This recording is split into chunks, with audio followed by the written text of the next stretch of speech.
साखर देऊ की चटणी? So funny. साखर द्या.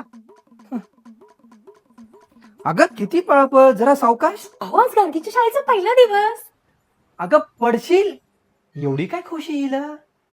फायनली आता गार्गी शाळेत जाणार, म्हणजे 4-5 तास निवांत आराम करता येईल. कोणत्या शाळेत टाकले गार्गीला? माझ्या मुलाला पण 3रीला ऍडमिशन घ्यायचे, पण चांगली शाळा आणि आम्हाला परवडणारी फीस असावी. अगं गार्गीला गोकुळधाम इंटरनॅशनल स्कूलमध्ये टाकले. तुझ्या मुलाचं पण तिथेच ऍडमिशन घे ना. नवीन मॅनेजमेंट व नवीन विचारांसोबत नव्याने सुरू झालेली गोकुळधाम इंटरनॅशनल स्कूल. परवडणाऱ्या फीस मध्ये दर्जेदार शिक्षण. फीस एकदाच भरायची पण गरज नाही, थोडं थोडं करून ना हप्तेवारी पण भरू शकता. सीबीएसई आणि सेमी इंग्लिश दोन्ही मध्ये समान दर्जाचे शिक्षण व सुविधा. इंग्रजी बोलण्यावर विशेष भर. दररोज spoken English, public speaking, activities based learning, आधुनिक अध्यापन पद्धती, smart classroom, sport, art, computer education, सर्व काही. पूर्ण कॅम्पस अंडर सीसीटीव्ही, बसेसची सुविधा व निसर्गरम्य मोठा परिसर. एकदम उच्च शिक्षित व अनुभवी शिक्षक. प्री प्रायमरी साठी तर विशेष व्यवस्था. आधुनिक आरामदायी फर्निचर, रंगीत वर्ग, इंडोर आउटडोर प्ले एरिया.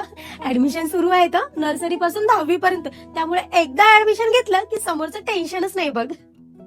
अरे वा ताई, मी पण आजच ऍडमिशन करायला जाते. कुठे ही शाळा? गोकुळधाम नगरी, भालकी जवळ, कासरखेडा, नांदेड.